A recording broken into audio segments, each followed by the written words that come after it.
जय श्री राधे। आज का सत्संग, आज का ज्ञान परम पूज्य श्री राधा बाबा जी की पुस्तक से। कोई सुगंध ले लो, मेरे पास बड़ी अच्छी सुगंध है। परम पूज्य कहते हैं, कोई सुगंध ले लो, कोई सुगंध ले लो, मेरे पास बड़ी अच्छी सुगंध है। अच्छा ना लेना चाहो ना लो, पर जरा इसे सूंघ तो लो, कैसी है, कितनी मीठी है। पुकारती हुई एक बाला हाट में घूम रही थी। उसके हाथ का झोला ना खुलने पर भी वातावरण की दुर्गंध को कुछ कम ही कर रहा था। एक अजब सी महक चारों तरफ फैली हुई थी। हाट में अन्य भी सुंदर सुंदर दुकानें थीं। सभी बड़ी तरतीब से सजी हुई थीं। चारों तरफ बड़ी चहल पहल थी और दुकानदारों में अपने अपने माल के खरीदने बेचने का कोलाहल हो रहा था। सब अपने में मस्त थे। कुछ लोग खरीद कर अपने को ऊंचा मान रहे थे। माल जब बिक जाता था तो चलो कुछ तो कम हुआ, इस खुशी में दुकानदारों की दृष्टि में कुछ चमक आ जाती थी। कुछ लोग इन सब से दूर मात्र तमाशा देख रहे थे। वे उसी में आनंद ले रहे थे। इस विपरीतता से प्राप्त सुख दुख में ही सवेरे से संध्या हो गई। हाट उठने का समय हो गया। सब अपनी अपनी दुकान उठाकर चले गए। बाला ने भी अपनी हाक बंद कर दी। रजनी बीती, फिर प्रातः हुआ। हाट वाले फिर अपनी अपनी दुकान संभालने चले। बाला ने भी अपना सुरभित झोला उठाया और चल दी हाट की ओर। उसे तो किसी से कुछ भी लेना नहीं था।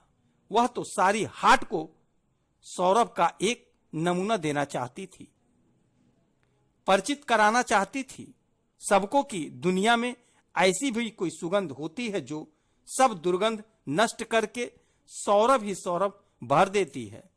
हाट में फिर वही सुमधुर स्वर सुनाई दिया, कोई सुगंध ले लो, कोई सुगंध ले लो। कुछ मन चले जिन्हें लेना बिल्कुल नहीं था और जिनकी आदत में प्याज आदि दुर्गंध युक्त पदार्थ ही भरे थे, मात्र कौतूहल से ही पूछ बैठे, कैसी सुगंध है, तेरी सुगंध कैसी है, जो सारी दुर्गंध नष्ट करके चारों तरफ एक अजब सी महक, अनोखी खुशबू फैला देती है। कैसे फैला देती है? हमारी दुकान में तो बड़ी गंदगी है, चारों तरफ दुर्गंध ही की वस्तुएं पड़ी हैं, क्या वहां भी सुगंध हो जाएगी? हां, अवश्य। मैं स्वयं ही आपकी सारी दुर्गंध को धोकर साफ करके अपनी सुगंध वहां भर दूंगी। आपको कुछ परिश्रम नहीं करना पड़ेगा, सिर्फ आप मुझे एक बार अंदर जाने की अनुमति मात्र दे दें। क्या मूल्य होगा तुम्हारी इस सुगंध का? अरे मैं मुफ्त में ही दूंगी, मुझे इसकी कीमत नहीं चाहिए, पर आप लेने को तैयार तो हो जाएं। बाला ने बड़े ही प्यार से कहा और एक आशा भरी नजर से देखा। पर मूर्ख हैं, भला इसकी सुगंध में ऐसा क्या होगा जो मेरी सारी दुर्गंध दूर कर दे?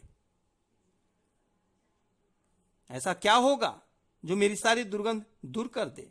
सोचते हुए लोग आगे निकल गए।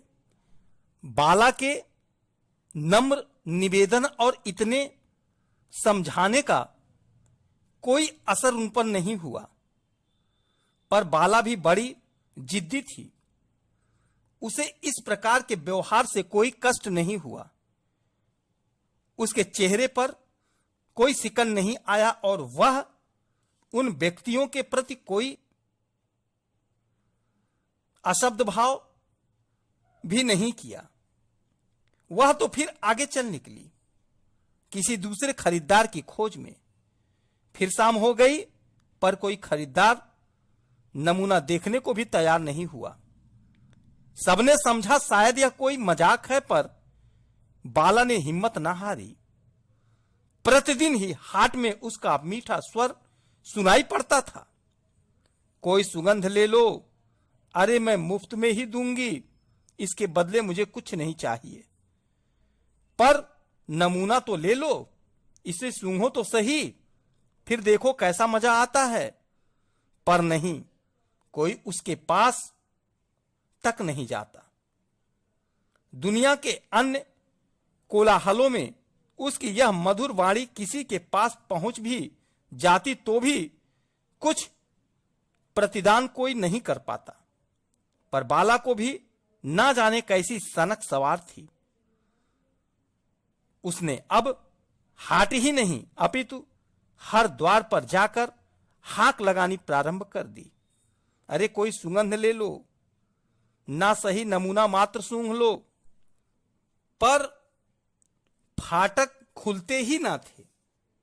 फिर भी वह प्रतिदिन बिना किसी सिकन चिंता के हाट में आती घूमती और संध्या को ग्राहक न मिलने पर भी बिना किसी दुख के हंसती हुई वापस जाती। एक दिन वह सोच रही थी कि दुनिया में संभवतः कोई भी इसका ग्राहक नहीं। तभी एक वाणिक महाराज पधारे।